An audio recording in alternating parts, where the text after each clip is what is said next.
नमस्कार दोस्तों, Ashish here. Electrical engineering PYQ solution series में आप लोग का स्वागत है।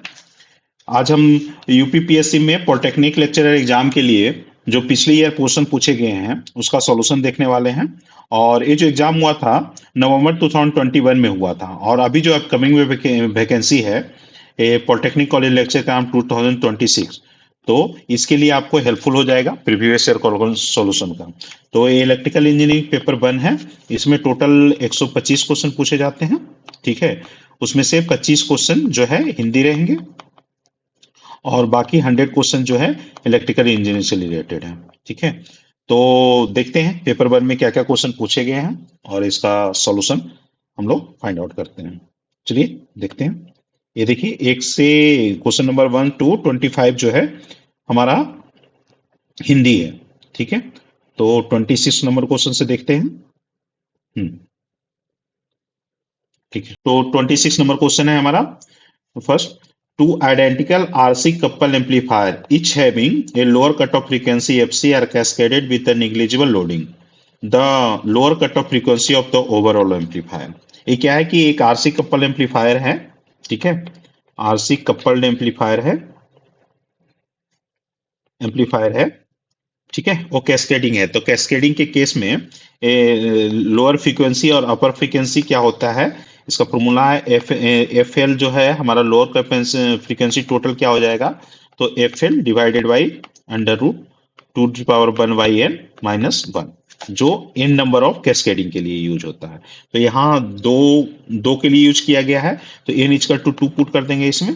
तो एन इक्वल टू 2 पुट करने पर हमारा वैल्यू हो जाएगा एफ एल डिवाइडेड बाई 2^1 तो हमारा जो फाइनल वैल्यू आ जाएगा F L divided by under root 2^½ को √2 लिख सकते हैं और √2 - 1 हो जाएगा। तो ऑप्शन हमारा ए आ जा रहा है, ए करेक्ट आंसर हो जाएगा। नेक्स्ट क्वेश्चन है हमारा the superposition theorem based on, ठीक है।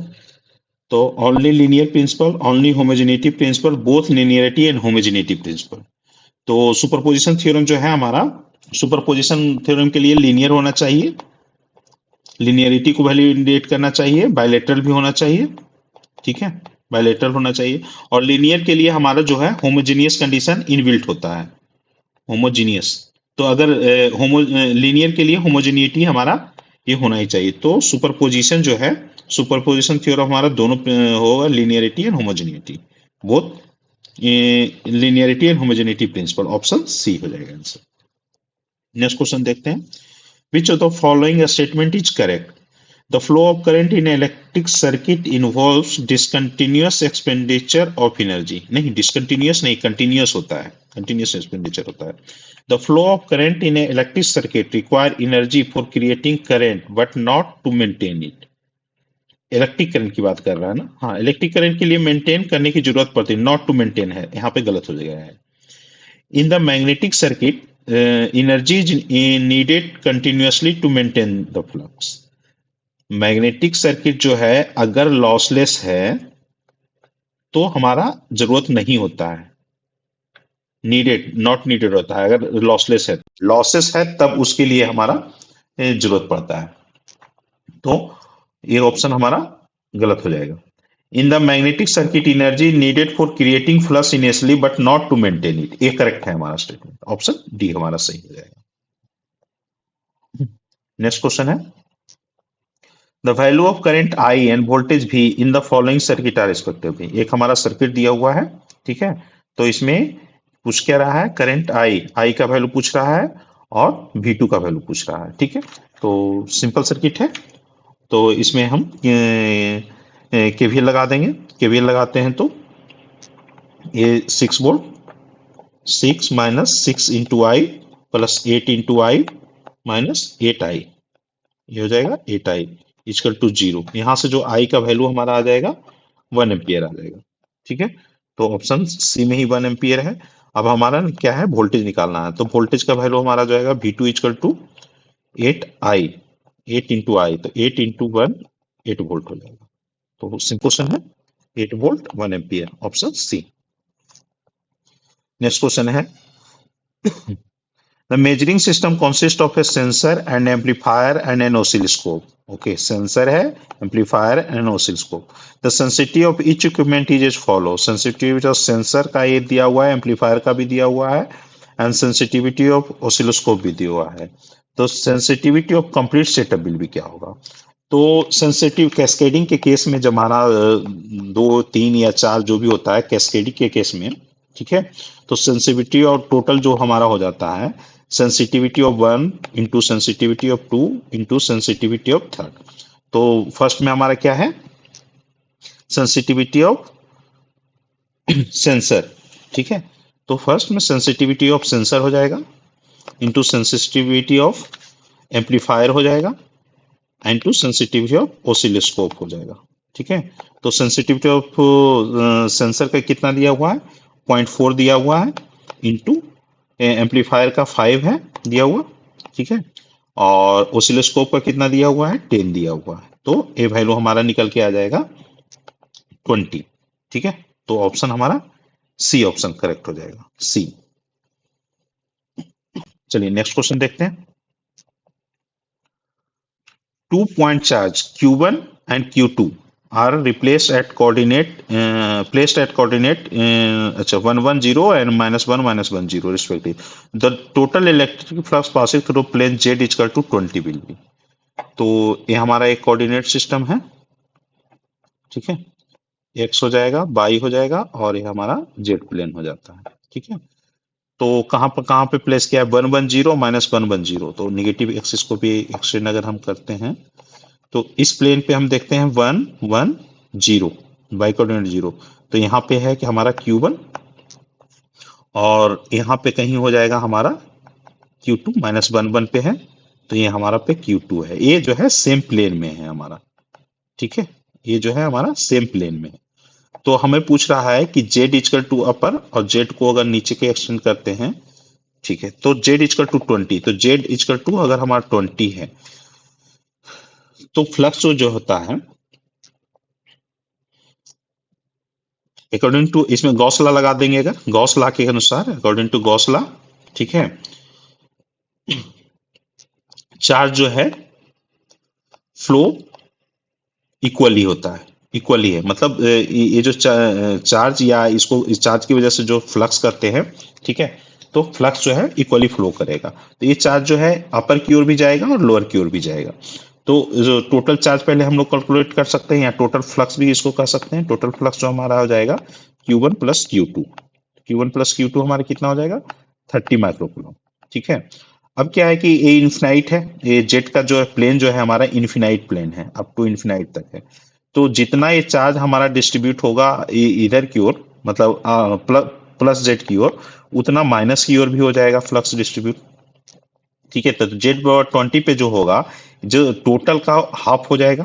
तो 5 जो है 5 एट जेड 20 जो है हमारा हाफ ऑफ द 5 हो जाएगा, 5/2.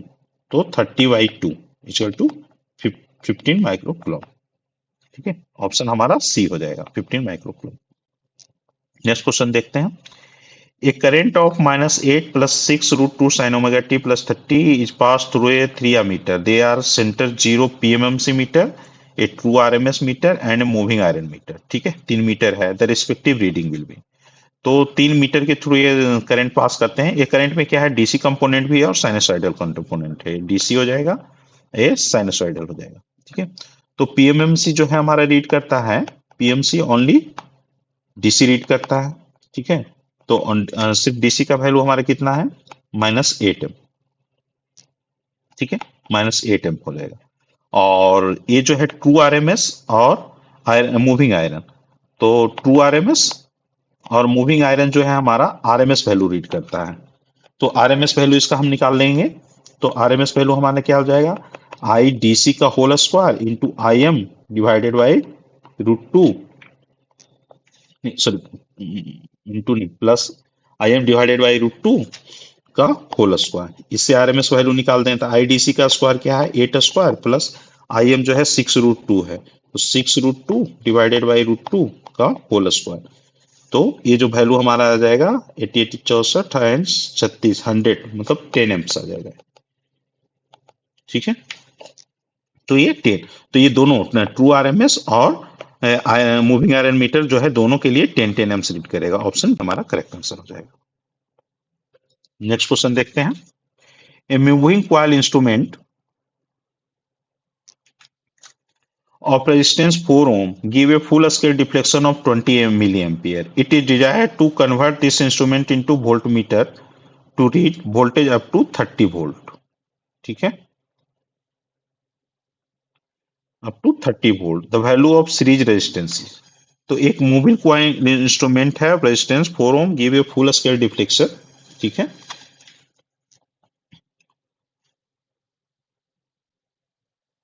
डिजायर टू कन्वर्ट, हाँ ठीक है, अप टू वोल्टेज कितना मेजर करना है हमको, 30 वोल्ट तक हमको इसमें मेजर करना है।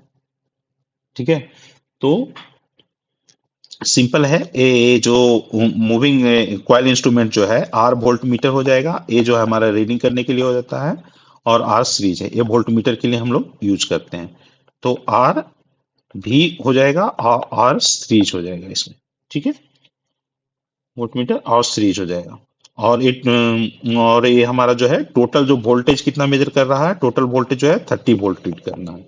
ठीक है, तो रेजिस्टेंस टोटल का वैल्यू क्या हो जाएगा हमारा, रेजिस्टेंस टोटल का वैल्यू इसमें हमारा आ जाएगा कि voltage, total voltage divided by total voltage जो रीड कर रहा है divided by I full scale deflection. ठीक है, तो टोटल वोल्टेज हमारे कितना है, 30 वोल्ट रीड करना है, 30 वोल्ट। फुल स्केल डिफ्लेक्शन कितना है, full scale deflection 20 milli ampere, 20 milli ampere. तो ये जो आर रेजिस्टेंस का टोटल वैल्यू जो है हमारा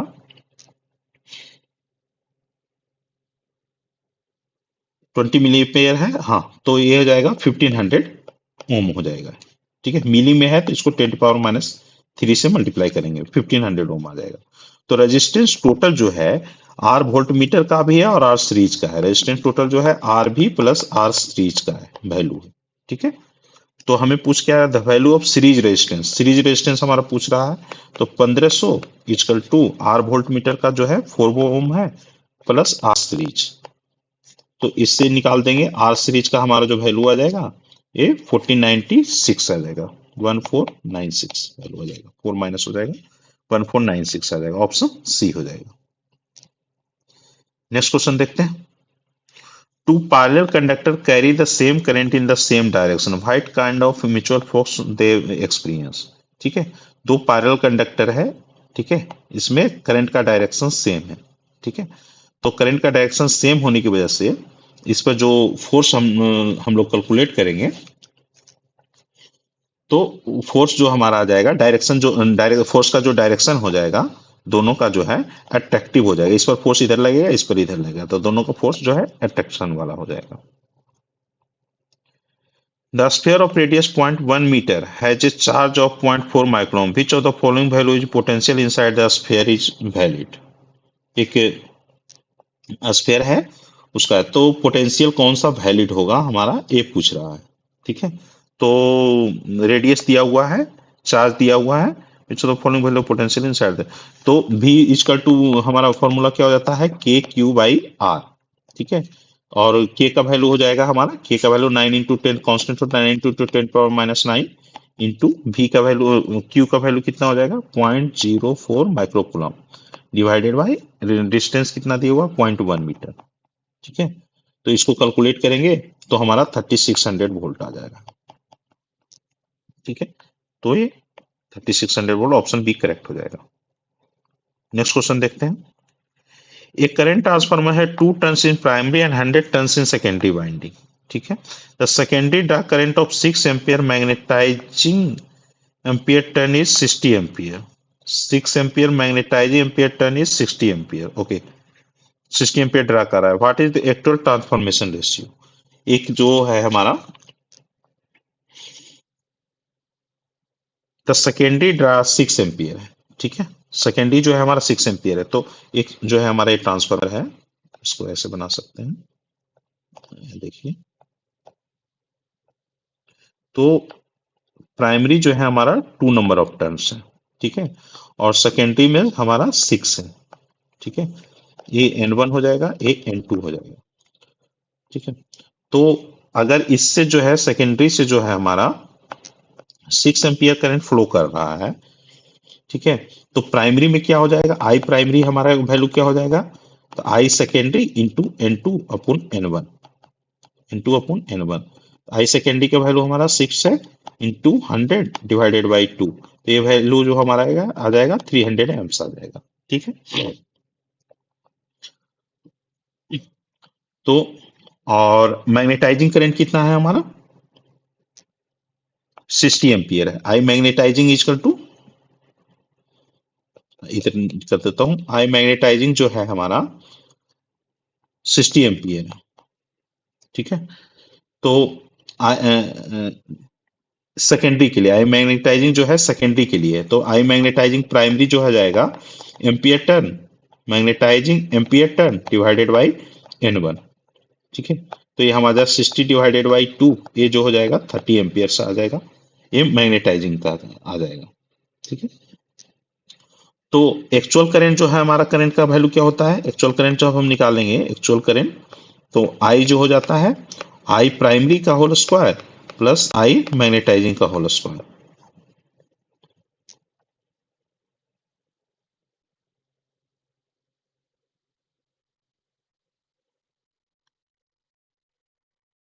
तो ये हमारा वैल्यू आ जाएगा, आई प्राइमरी जो है 300 का होल स्क्वायर प्लस 6 का होल स्क्वायर,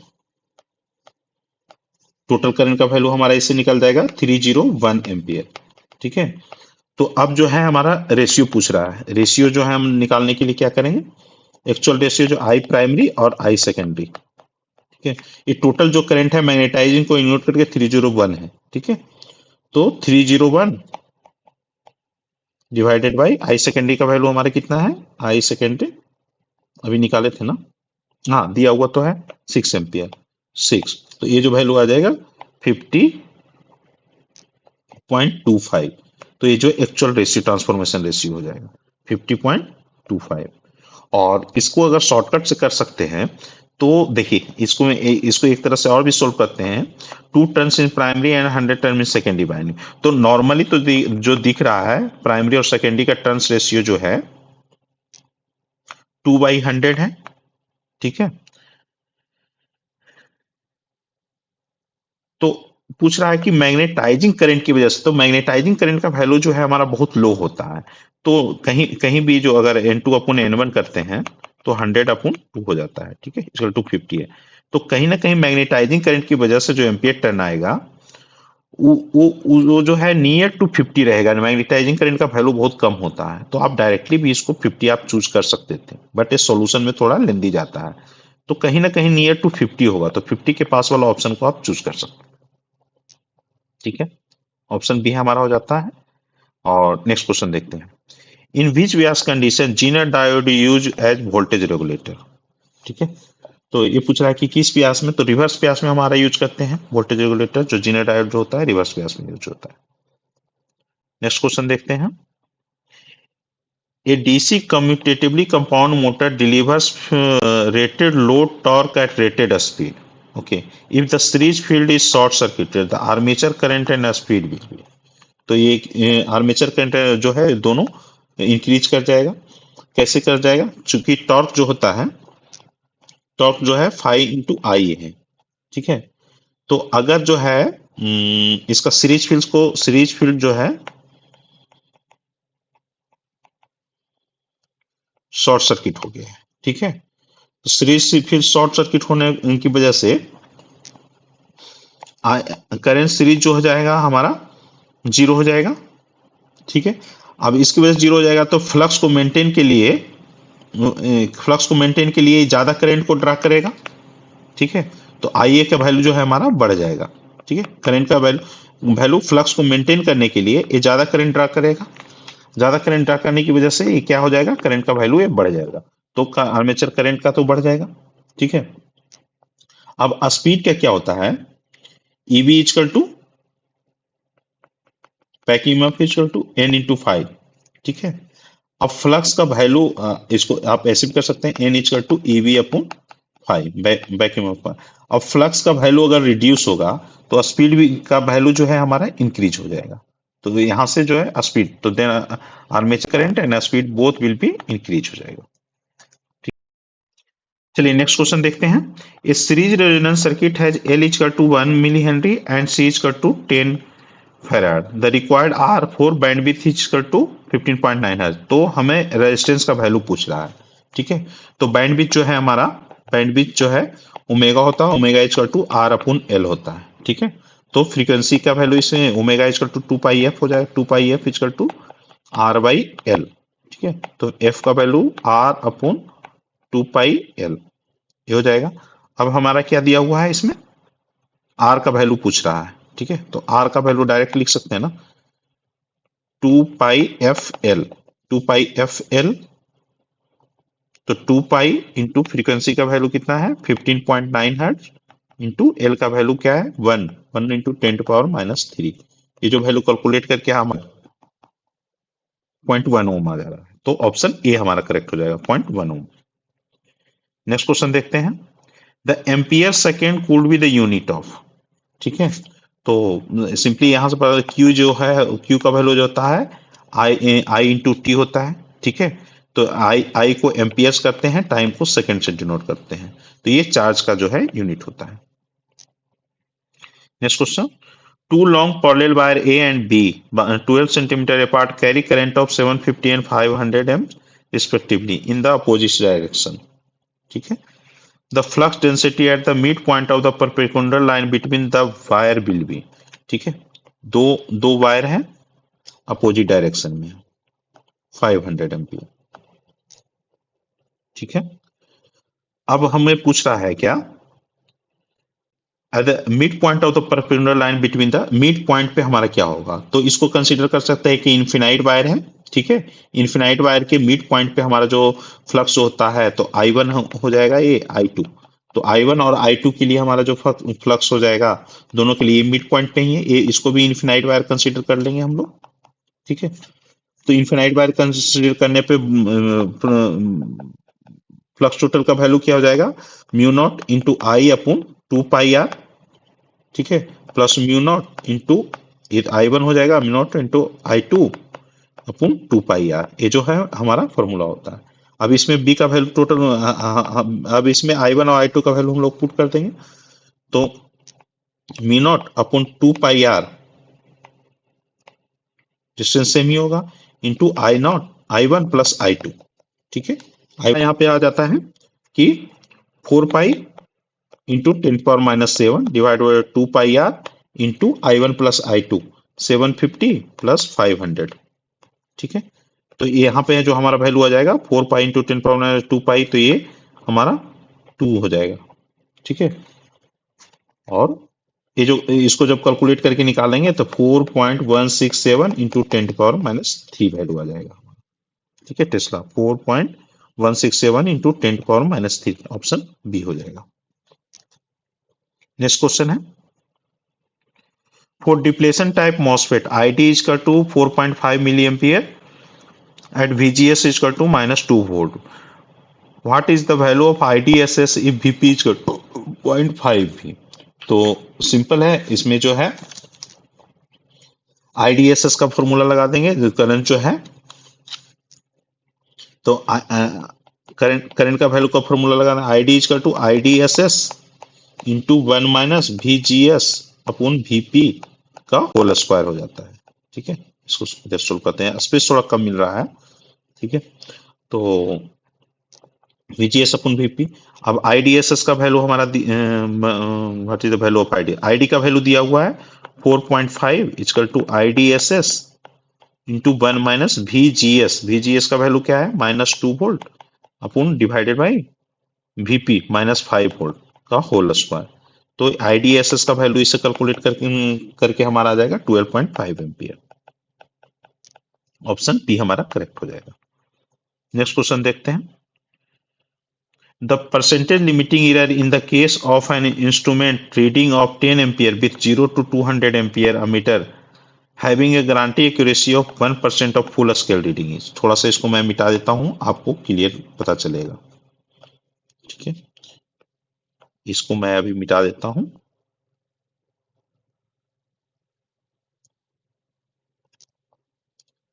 तो आपको क्लियर पता चलेगा।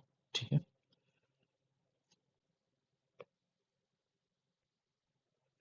हाँ, in case of have 10 ampere with a 200 ammeter having guarantee accuracy of 1% of full scale, तो गारंटी एक्यूरेसी जो है हमारा 1% ऑफ द, ये जो हम लेते हैं वो ऑफ 200। ठीक है, तो 1% ऑफ 200 तो हो जाएगा 2 एम्पियर। ठीक है, तो 10 एम्पियर की रीडिंग में हमारा कितना हो जाएगा, percentage of error equal to 2/10 into 100% के लिए हम लोग कर सकते हैं, तो 20% आ जाएगा आंसर। ये हमारा ऑप्शन बी करेक्ट हो जाएगा। A change in 700 millivolt in base emitter voltage cause change of 200 microampere in the base current that determine a dynamic input resistance।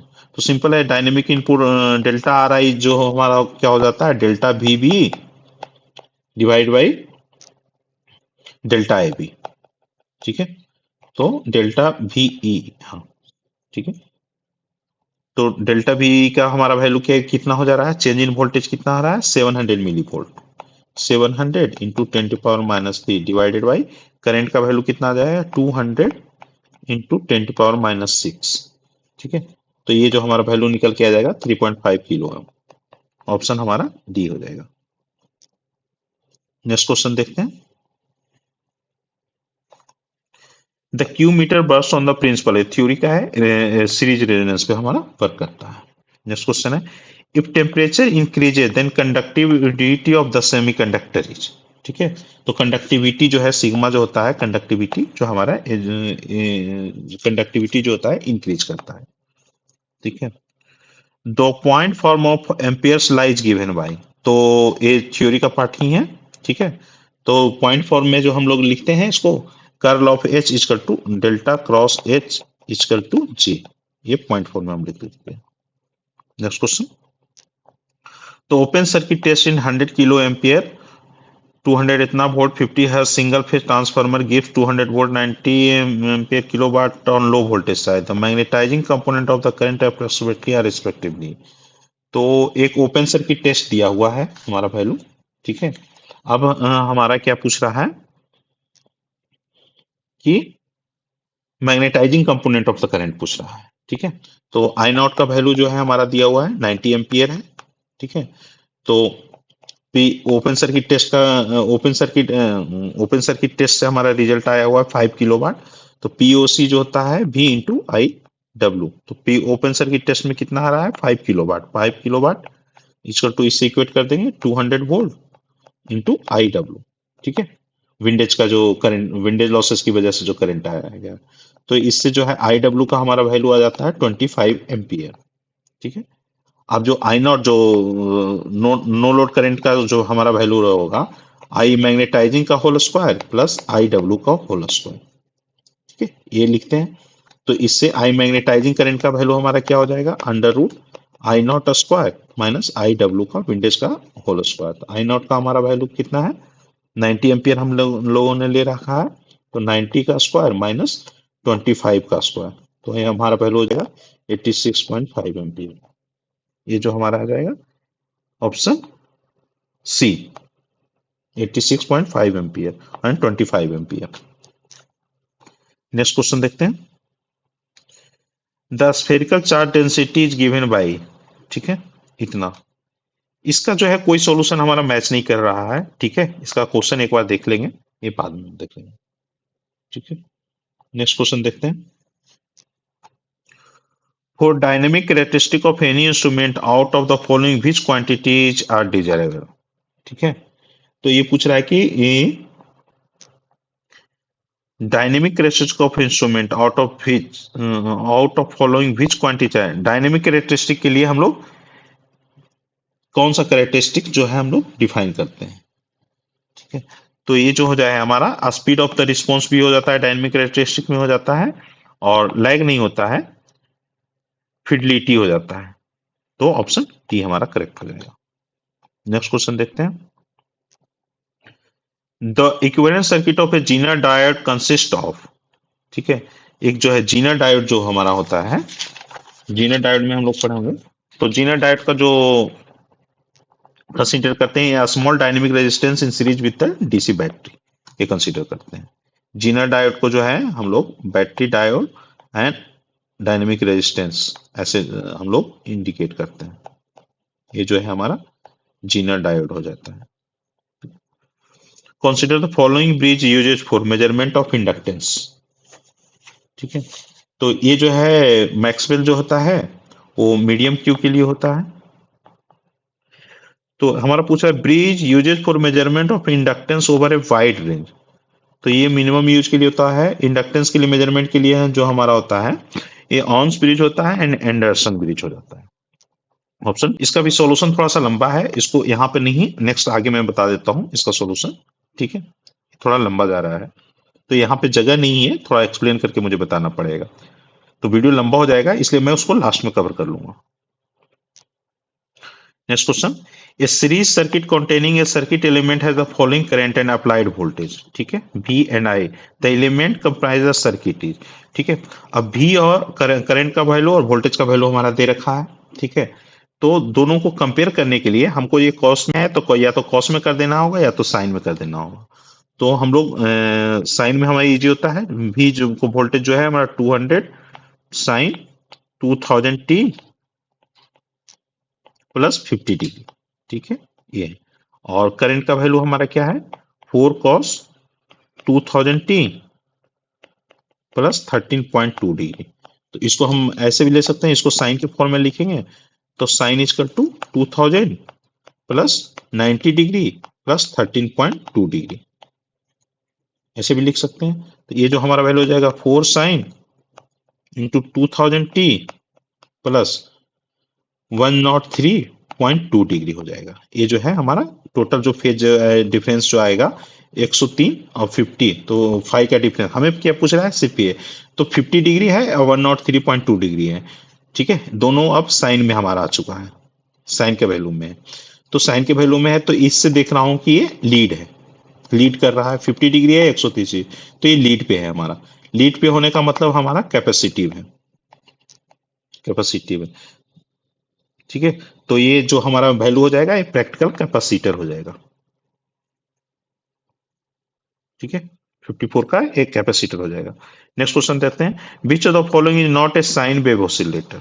ठीक है, आरसी फेज ऑसिलेटर भी साइन वेव होता है, Wien bridge oscillator भी होता है, ये जो हमारा कॉलपिट्स भी जो है हमारा साइन वेव होता है। ठीक है, तो इसमें जो है हमारा ये भी होता है, तो कल्पिट्स भी हमारा साइन वेव होता है। ये स्टेबल वाइब्रेटर जो होता है ये हमारा मल्टी वाइब्रेटर जो होता है स्क्वायर वेव होता है, ये स्क्वायर वेव होता है, तो ऑप्शन डी हो जाएगा correct. Next question, A energy meter having a metre constant of 1200 revolution per kilowatt hour is found to make the 5 revolution in 75 second, the load power is. ठीक है, तो एक energy meter है, तो हमारा जो मीटर कांस्टेंट होता है, मीटर कांस्टेंट जो है हम लोग डिफाइन करते हैं number of revolution per kilowatt hour. ठीक है, तो एनर्जी मीटर का कांस्टेंट कितना है भाई, तो कांस्टेंट ऑफ 1200 रिवोल्यूशन, तो 1200 is equal to 5 number of revolution 5 into kilowatt hour. ठीक है, तो ये कितना कंज्यूम कर रहा है किलोवाट आवर, 5 अपॉन 1200। ठीक है, अब इसको किलोवाट आवर है तो अब इसको किलोवाट में हम डिवाइड करेंगे, तो 5 अपॉन 1200 इंटू आवर टाइम, इसको कर सकते हैं। आवर और आवर का कितना है, मेक 5 रिवोल्यूशन इन 75 सेकेंड। ठीक है, तो 75 सेकेंड रिवोल्यूशन इन 75 सेकेंड में हमारा कितना हो जाएगा, तो इसको जो है 5 अपॉन 120 इंटू 75 को हम लोग आवर में कन्वर्ट कर देंगे 3600। ठीक है, तो ये वैल्यू जो हमारा कैलकुलेट किया जाएगा 200 वाट आ जाएगा। तो ये हमारा किलोवाट में है, ये हमारा किलोवाट में आ जाएगा, तो ये वाट में वैल्यू जो है हमारा 200 वाट आ जाएगा, option B. Select incorrect assessment of NPN transistor. ठीक है, तो इनकरेक्ट, ये NPN transistor majority charge carrier are holes, नहीं एनपीएन में जो है हमारा मेजॉरिटी का चार्ज कैरियर जो होता है इलेक्ट्रॉन होता है, एनपीएन में है ना, तो ऑप्शन ए हो जाएगा। इनकरेक्ट पूछ रहा है। A 59 number, a moving coil galvanometer is made into a DC meter by connecting.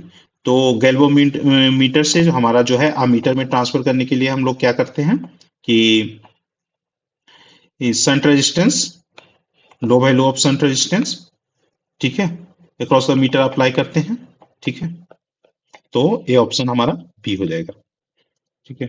Next question जो है हमारा 60 number, which operating condition is satisfied by the transistor if is suppose to function with cut off region. तो cut off region में जो है, cut off region में हमारा क्या होता है, VC इक्वल टू VCC हमारा हो जाता है, ठीक है। नेक्स्ट क्वेश्चन जो है, for Stokes theorem which of the following is correct. तो स्टोक्स थ्योरम का फॉर्मूला कौन सा हो जाता है, line integral to surface integral, option number D हो जाएगा। नेक्स्ट क्वेश्चन है हमारा, for N channel silicon FET with a 3 into 10 power minus 4 centimeter and d equal to इतना, what is the pinch of voltage or if the dielectric constant of the silicon is epsilon equal to 12 epsilon naught। तो pinch of voltage का जो हम formula लगाते हैं, तो we pinch of voltage क्या होता है, V pinch equal to Q into N D into A square divided by 2 epsilon, ठीक है। अब क्यू का वैल्यू हम डालेंगे तो 9 to the power 1.6 into, sorry, ये जो है हमारा हो जाएगा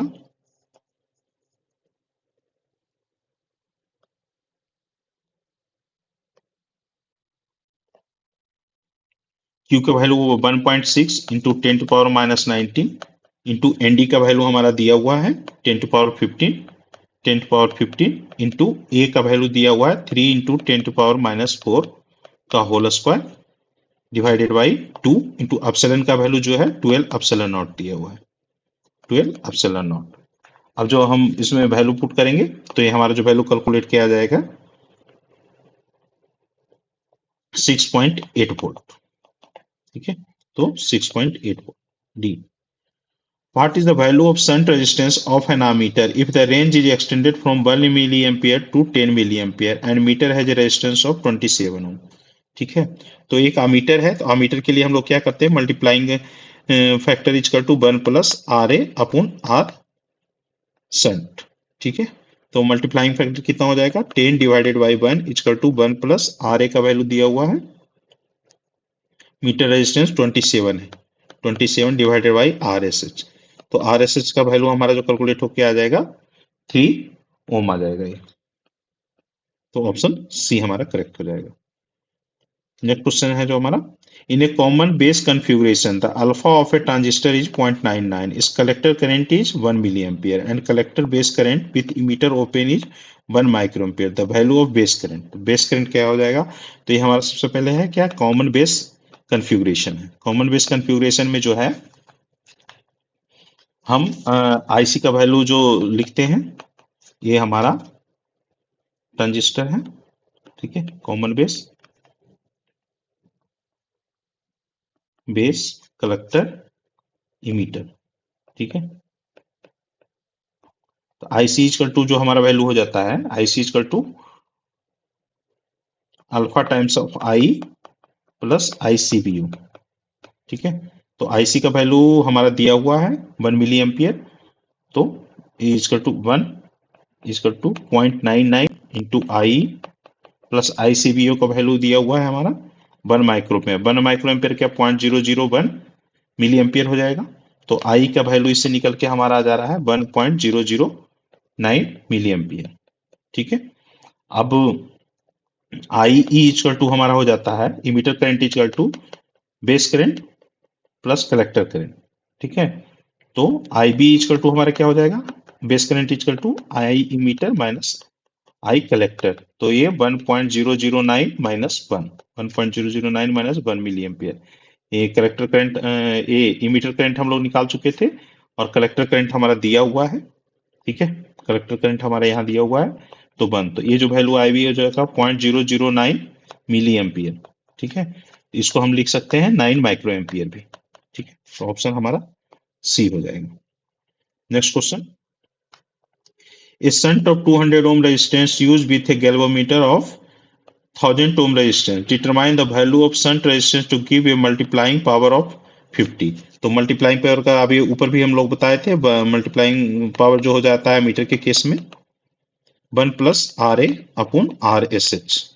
ठीक है, तो हमें मल्टीप्लाइंग पावर दिया हुआ है 50 इक्वल टू 1+RA का वैल्यू दिया हुआ है 200। ठीक है,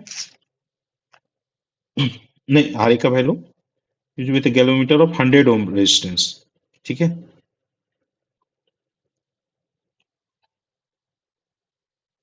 1000 डिवाइडेड बाई आर सेंट। तो आर सेंट का वैल्यू इससे हम निकाल देंगे। आर सेंट का वैल्यू हमारा जो आएगा 20.4 आ जाएगा। 20.4 ऑप्शन ए करेक्ट हो जाएगा। फिर मैं मार्क कर देता हूं ऑप्शन ए। नेक्स्ट क्वेश्चन है, find the current density of a material with resistivity 20 unit and electric field intensity 2000 unit. ठीक है, तो हमको इसमें निकालना क्या है, करंट डेंसिटी। ठीक है, तो करंट डेंसिटी का हम लोग फॉर्मूला यूज करते हैं, current density J equal to sigma times of electric field है। और इसको इस तरह से भी लिखते हैं, सिग्मा टाइम ऑफ, इसको हाँ इसको सिग्मा टाइम्स नहीं, सिग्मा टाइम ऑफ ई, इसको भी लिख सकते हैं ई अपॉन रो। ठीक है, रेजिस्टिविटी। तो इसमें जो वैल्यू हम लोग पुट करेंगे 2000 डिवाइडेड बाई 20 यूनिट रेजिस्टिविटी के टर्म में, ये कंडक्टिविटी के टर्म में है, रेजिस्टिविटी के टर्म में है। तो ये यहां से जो हमारा वैल्यू आ जाएगा 100 आ जाएगा। ऑप्शन हमारा डी हो जाएगा। Next question, when moving iron instrument is used to measure AC quantities which type of error occur। ठीक है, तो जब हमारा मूविंग आयरन इंस्ट्रूमेंट है, मूविंग आयरन इंस्ट्रूमेंट में जो हम मूविंग आयरन से हम लोग एसी ही मेजर करते हैं। ठीक है, तो ईरर कौन कौन सा आ जाता है उसमें ये पूछ रहा है। ठीक है, तो तो फ्रिक्शनल ईरर भी आता है हमारा, स्टे मैग्नेटिक फील्ड ईरर भी आता है, क्योंकि इसका जो इंटरनल मैग्नेटिक फील्ड होता है वेरी लो होता है। ठीक है, वेव फॉर्म ईरर भी आता है और फ्रीक्वेंसी एरर भी आता है। तो ऑप्शन हमारा डी आ जाएगा। 1 2 3 4 ऑल आर करेक्ट। ठीक है, क्वेश्चन है हमारा, a lossless transmission line having 50 ohm characteristic impedance and length L/4 quarter length. ठीक है, so short circuited at one end and connected to an ideal voltage source of 1 volt at the other end, the current drawn from the voltage source is। ठीक है, तो ये जो है wavelength जो है λ/4 है। तो क्वार्टर वेव के लिए हम लोग यूज करते हैं, फिर क्वार्टर वेव λ/4 के लिए। ठीक है, तो जेड इनपुट हमारा क्या हो जाता है, Z0² अपॉन ZL। ठीक है, अब क्या है हमारा शॉर्ट सर्किटेड है ना, शॉर्ट सर्किटेड है, तो ZL का वैल्यू जो है हमारा 0 हो जाएगा। तो जेड इन का वैल्यू, अगर ZL का वैल्यू हमारा 0 होता है तो जेड इनपुट का वैल्यू जो है हमारा इंफिनिटी हो जाएगा। ठीक है, तो करंट का वैल्यू हमारा क्या हो जाएगा, current equal to V upon Z in. Z in का वैल्यू हमारा इंफिनिटी है, ये अगर इंफिनिटी आ जाएगा, इंफिनिटी आ जाएगा तो ये हमारा 0 आ जाएगा। तो करंट का वैल्यू हमारा 0 आ जाएगा। ऑप्शन ए करेक्ट हो जाएगा। नेक्स्ट क्वेश्चन देखते हैं,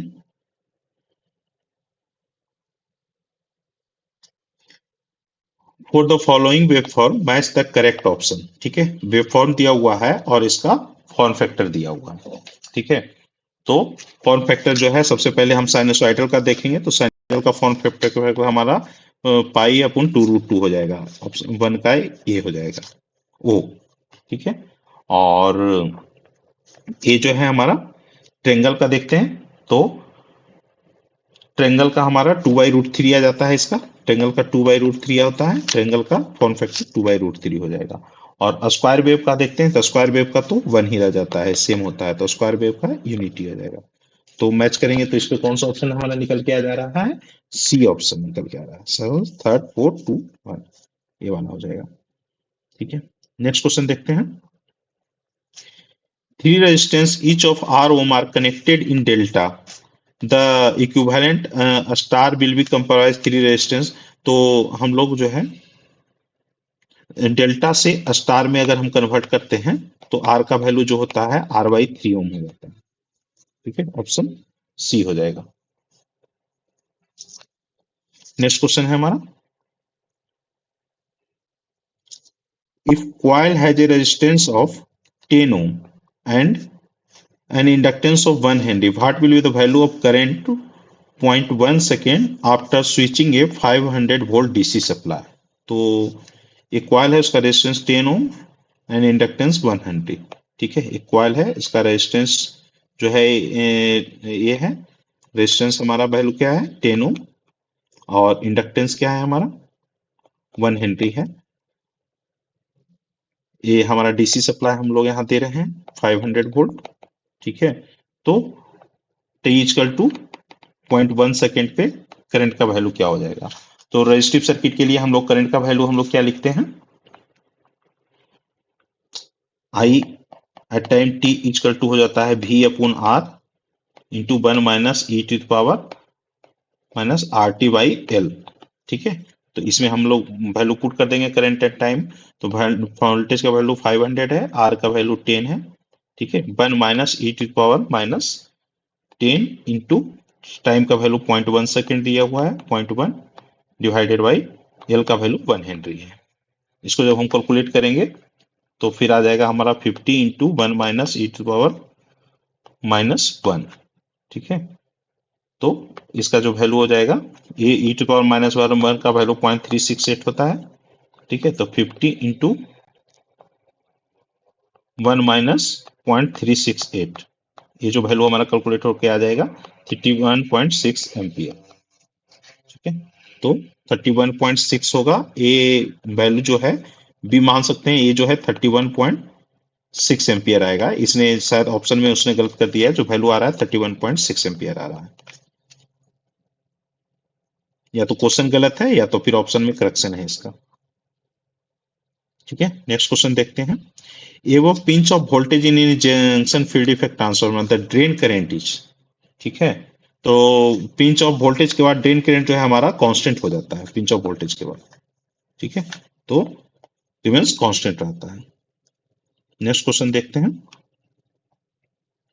the current wave form as shown in the figure is pass through a resistance of 5 ohm, the average power will be. एक मतलब वेव दिया हुआ है, तो इसका जो करंट वेव फॉर्म दिया हुआ है और उससे हमसे पूछ रहा है कि एवरेज पावर, पावर निकालने के लिए हम लोग क्या कर सकते हैं, PV equal to I R M S का स्क्वायर इंटू आर करते हैं। आई आर एम एस का वैल्यू हमारा क्या हो जाएगा, आई आर एम एस का वैल्यू ये जो है हमारा, ये ट्रेंगल है, ट्रेंगल के लिए जो होता है आई मैक्स अपॉन √3 हो जाएगा। तो आई मैक्स का √3 10 वाई डिवाइडेड बाई √3 हो गया आई आर एम एस का वैल्यू। तो पावर का फॉर्मूला लगाते हैं 10 डिवाइडेड बाई √3 का whole square into R, R का वैल्यू दिया हुआ है 5। तो ये कैलकुलेट क्या हो क्या जाएगा 500 अपॉन 3, 500 अपॉन 3 का वैल्यू इसका 167। ठीक है, तो ये ऑप्शन हमारा करेक्ट हो जाएगा 167। नेक्स्ट क्वेश्चन है हमारा, ए 3 phase 500 volt motor load has a power factor of 0.4, 2 wattmeter method are connected to measure, read the 20 kilowatt and 10 kilowatt, find the reactive power। ठीक है, तो 2 wattmeter मीटर में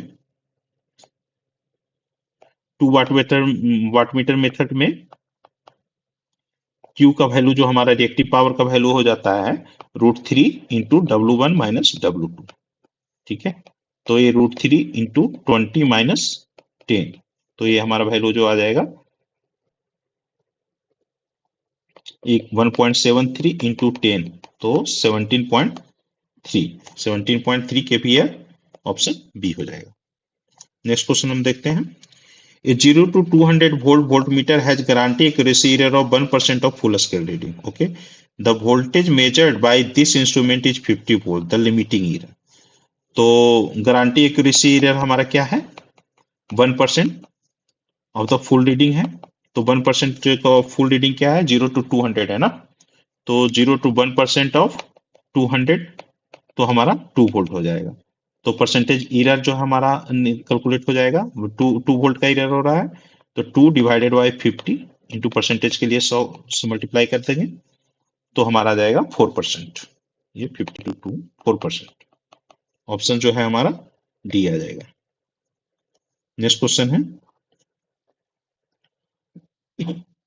ए M signal is represented by X T equal to इतना, what is total signal power, total signal power वो हमारा पूछ रहा है। ठीक है, तो इसको स्टैंडर्ड इक्वेशन से हम लोग इक्वेट करते हैं। तो एक्स टी हमारा जो लिखते हैं क्या है, A C into 1 plus mu sine omega T into cos of omega C carrier wave का इंटू टी। तो यहाँ ए सी जो है हमारा कैलकुलेट करेंगे, तो ए सी अगर इसमें कॉमन ले लेते हैं 20, अगर कॉमन ले लेते हैं तो ए सी हमारा जो है 20 आ जाएगा। म्यू का वैल्यू हो जाएगा, ए सी से कॉमन ले लेंगे तो 4/20। ठीक है, तो 0.2 हो जाएगा। तो पीसी का वैल्यू जो हमारा निकालते हैं, पीसी कैरियर पावर का जो वैल्यू है इसका to A C square by 2 हो जाएगा। तो 20 स्क्वायर डिवाइडेड बाई 2, तो 200 वाट। ठीक है, अब पावर ट्रांसमिटेड पूछ रहा है, what is total signal power. Transmitted power क्या हो जाएगा, PC into 1 plus mu square by 2। तो पीसी का वैल्यू हमारा कितना है, carrier power 200 into 1 plus mu 0.2 का होल स्क्वायर डिवाइडेड बाई 2। तो ये जो हमारा वैल्यू आ जाएगा 204 वाट आ जाएगा।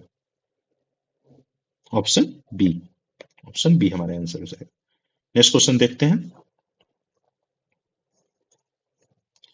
A resistance by a strain gauge with a gauge factor of 2 is bonded to a steel structure member subject to a stress of 100 mn per meter square. The modulus of elasticity of a steel is 20 gn per meter square. The percentage change in value of gauge resistance due to the applied stress will be। ठीक है, तो सबसे पहले जो है इसमें stress का value दिया हुआ है। तो स्ट्रेस का वैल्यू, यंग मॉडुलस का वैल्यू क्या होता है, y equal to stress upon strain, strain करते हैं। तो y का वैल्यू हमारा दिया हुआ है,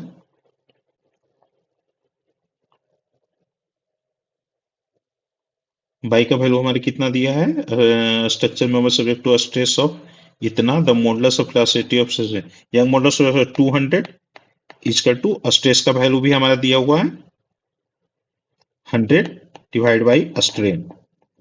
तो इससे स्ट्रेन का वैल्यू हमारा कैलकुलेट हो जाए, क्या आ जाएगा,